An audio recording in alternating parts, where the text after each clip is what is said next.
So right off the bat, Althusser kind of showcases or displays the sort of historiographical tendencies of this book, in the sense that he directly sort of takes on the kind of legacy of Maria Braun, the marriage of Maria Braun, and specifically, I want to touch my face. Specifically, the way that like people have kind of, in hindsight, right, sort of narrativized the film, and it just, if you actually look at the records, if you actually go into the archives of the film's production, and that's the sort of like primary research that I was asking you to do with that second paper. Again, given the circumstances, totally okay. But I think nearly all of you just looked at reviews, historical reviews. Yeah, not really what I'm looking for. More so the kind of, again, like direct sort of historical research. Reviews are like, just since I'm on the topic, like it's not that reviews can't do that, but it's like it can't stop at critics at the time liked Maria Braun. You know what I mean? Does that make sense? It has to tell us something specific to that period, something a little bit more meaty, other than did they like it or did they not? But so he specifically, so it's like what Althusser kind of gets to is this sort of tendency to kind of narrativize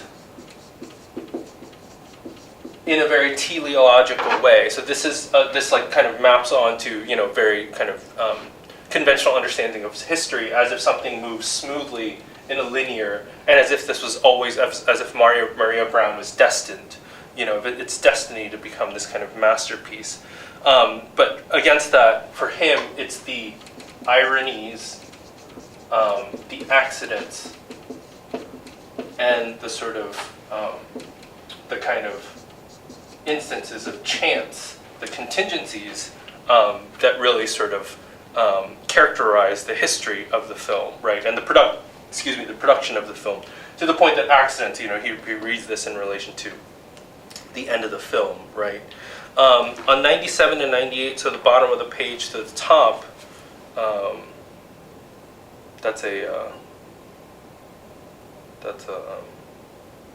sorry, this thing is doing this really annoying thing.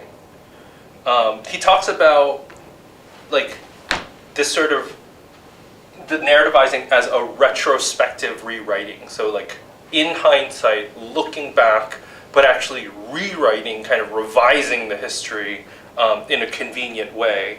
And what it does is it effaces, so it kind of erases or deletes what? The gaps and the discontinuities, right? So, again, if we think of, so it's like, if we understand, for example, American history as this quote-unquote evolution of always getting better, by doing this kind of smoothing out and narrativization, it very conveniently kind of sort of glosses over, or even straight up like deletes or erases all the kind of moments where there was like a break or a pause, or some kind of like major breakdown, right? That's and that's a problem, and so much history becomes kind of reinserting these gaps and discontinuities and errors and such, right? Althusser gets into relatedly.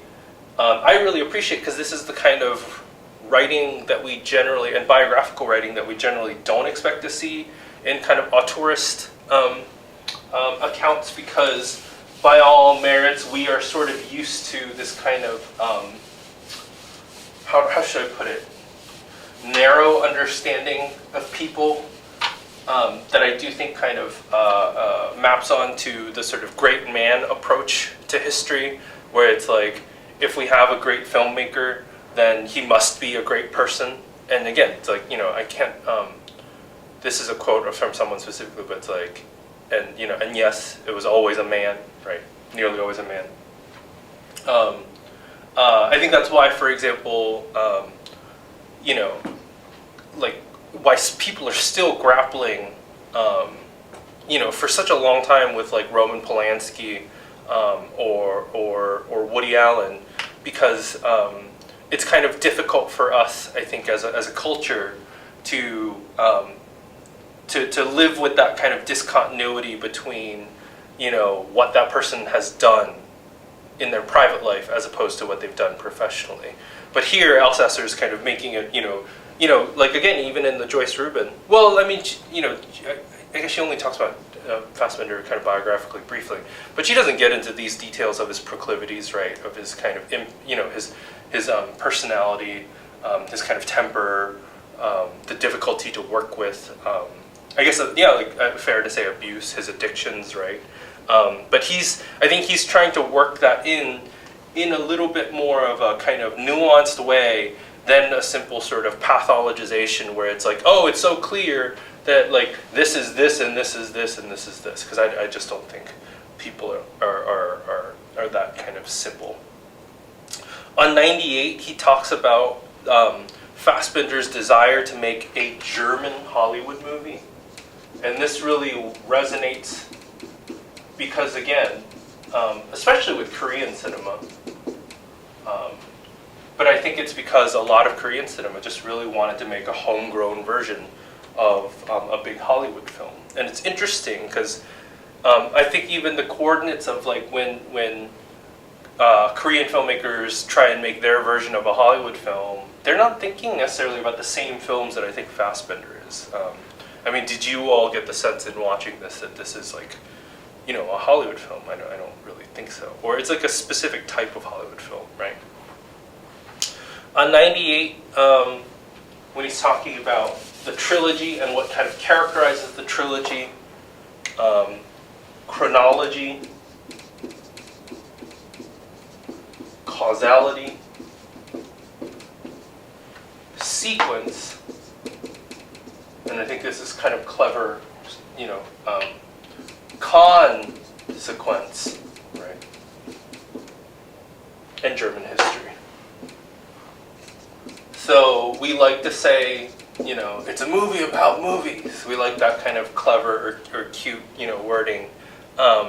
In that sense, this is a film that is very much thinking about and very much trying to say something about our notions of time and history, and sort of in relation to German history specifically, right? On 99 and on 100, on that section titled Bankability,